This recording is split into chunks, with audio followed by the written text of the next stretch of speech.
Bonjour à tous et bienvenue pour cette capsule sur la confiance en soi. Nous terminons notre cycle et aujourd'hui nous recevons Éric Aigretot, cadre à la Fédération française de tir et aussi entraîneur et tireur. Toutes les casquettes. Bonjour Éric. Bonjour Gilles. Alors sur le thème de la confiance en soi, toi ça t'a évoqué quoi quand on a abordé ce sujet-là? Alors c'est vrai que ça m'a fait remonter sur mes années d'athlète De quand j'étais tireur? tireur, oui. Bon, j'ai pas eu une énorme carrière, mais quand même quelques années en équipe de France. Et c'est vrai que ça a été quand même un problème assez majeur dans ma progression et dans mes performances. Ça prenait quelle forme?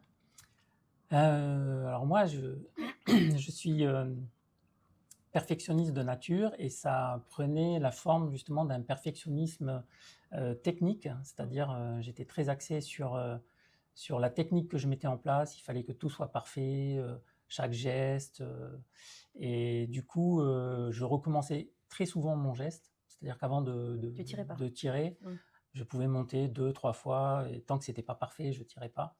Et en fait, ça n'est jamais parfait, donc je dépensais énormément d'énergie, et nous, on tire dans un temps très limité, donc je terminais tous mes matchs très en retard, et donc j'ai gâché énormément de matchs comme ça, en ayant dépensé beaucoup d'énergie en terminant à la bourre, à cause de ça, hein, principalement.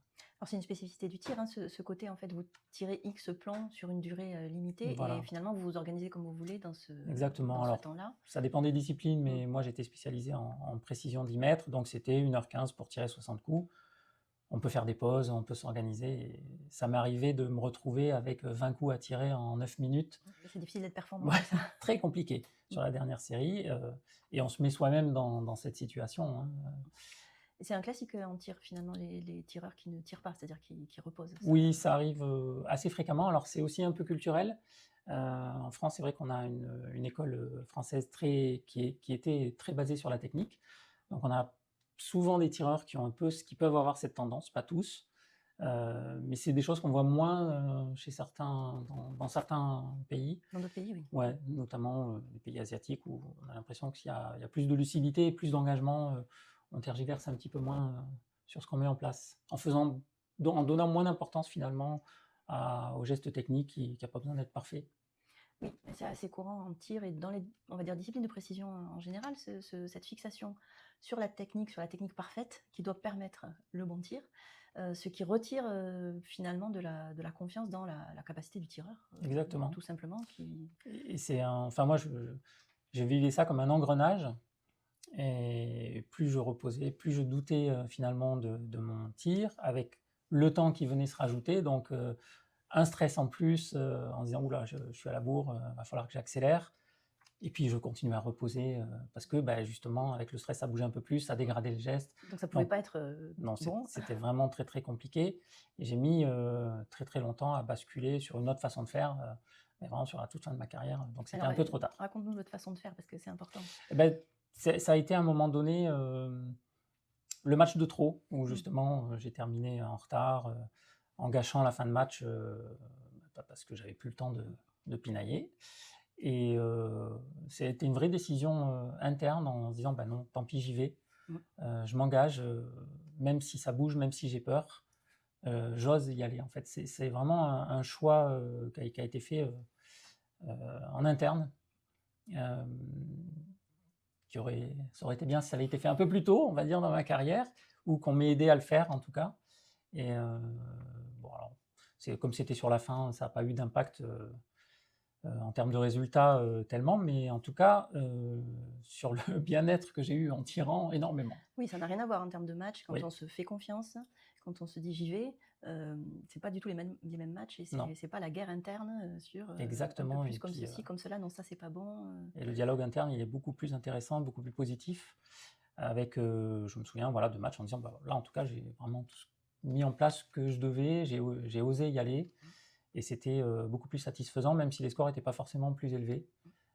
Donc pour moi, c'était déjà une victoire en soi, Oui, d'arriver à me que le vaincre match moi-même. se passe comme ça. Oui, voilà. Et que on ne soit pas en train de batailler contre soi-même pendant tout le match, parce que Exactement. c'est 1 h 15, c'est long quand même. C'est très, très long.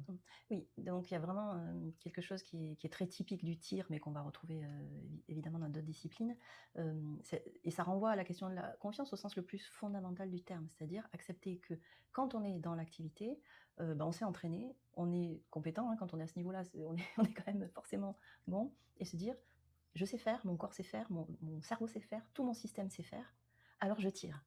Et non pas, je doute de 1 centimètre à droite, à gauche, mon pied, mon épaule. Exactement. Et c'est surtout que cet aspect-là de doute vient perturber en fait la séquence de tir qu'on a travaillé à l'entraînement. Donc, c'est-à-dire qu'on s'entraîne d'une certaine façon et on tire en on tire compétition d'une différemment. façon complètement différente qu'on n'a pas du tout entraînée. Oui, Donc, oui. c'est forcément compliqué d'être performant dans ces conditions. Oui, ça c'est vraiment un classique. En tir à l'arc, en golf, on va retrouver exactement les mêmes choses. En gymnastique rythmique également, on se met à porter attention à des choses qui bloquent l'automatisme qui existe. Donc non seulement on se met dans une situation qu'on n'a pas préparée, ce qui est une drôle d'idée, en plus on se limite dans la qualité de ces processus, puisque l'orientation attentionnelle change, ça on le sait bien, ça a été, c'est des choses qui sont bien connues et étudiées. Et on se met dans un état psychologique en plus qui Qui est pas favorable. qui est désagréable. Oui, c'est exactement ça avec ces inhibitions qui viennent amener, chez nous en tout cas, chez les tireurs, beaucoup de contrôle de tous les éléments de la séquence qui sont censés être automatisés Ils pour sont la plupart. automatisés, il faut laisser les automatismes se Exactement. faire. Alors, on sait que Absolument. c'est plus efficace en plus. Oui. Et au lieu de mettre l'énergie sur 1 ou 2 points voilà, de contrôle pour bien rester lucide et présent, le fait de tout contrôler l'ensemble, à vouloir que tout soit parfait, à la fin du tir, on a tellement plus d'énergie. Oui, c'est fatigant, mais de toute façon, ce n'est pas efficace, même pour la coordination Exactement. motrice, en fait, Mm. qui a besoin qu'on laisse faire la machine qui sait faire. Et c'est un constat que moi je faisais, Mm. mais que j'ai mis beaucoup de temps à corriger, quoi. Alors après, tu as été entraîneur. Qu'est-ce que tu as fait par rapport à ces questions-là, justement, et tenant compte de ton vécu de tireur? Bah, déjà, quand je suis confronté à des tireurs qui ont ce problème-là, j'ai un peu de bagage pour essayer de les aider. Et dans le discours, je fais attention surtout à beaucoup individualiser en fonction du caractère et des modes de communication, on va dire, préférentiels des uns et des autres. De la motivation, peut-être Ouais, de la aussi. motivation aussi, mais c'est vrai qu'on a des tireurs pour lesquels un message technique peut être rassurant. Pour d'autres, comme moi par exemple, ça aurait été, c'était plutôt un frein. Mm. Donc il y a des athlètes où clairement, soit on va parler de toute autre chose, ou parler des adversaires qu'il faudrait battre, et ça suffit pour les motiver, pour les enclencher sur vraiment des séquences de tir efficaces et de la performance. D'autres, voilà, il faudra plus pour les rassurer, leur donner un petit point de contrôle en évitant qu'ils... Oui, un point simple. Voilà, un point simple. Fais attention juste à tel point. Même si le tireur sait qu'il doit faire attention à ça, ça le rassure, il se concentre là-dessus, ça évacue Surtout, un peu le stress. ça le focalise. Exactement. Ça évite qu'il remette en doute toute sa séquence de tir. Exactement, c'est ça le but. Et donc l'idée, c'est quand même de très bien connaître son athlète, savoir comment il fonctionne. Pour individualiser. Ouais, Oui, ça c'est très important, bien sûr. Ok, ben merci beaucoup Eric pour ce cas, cette situation-là. Et à très bientôt pour la suite et la fin de notre cycle sur la confiance en soi.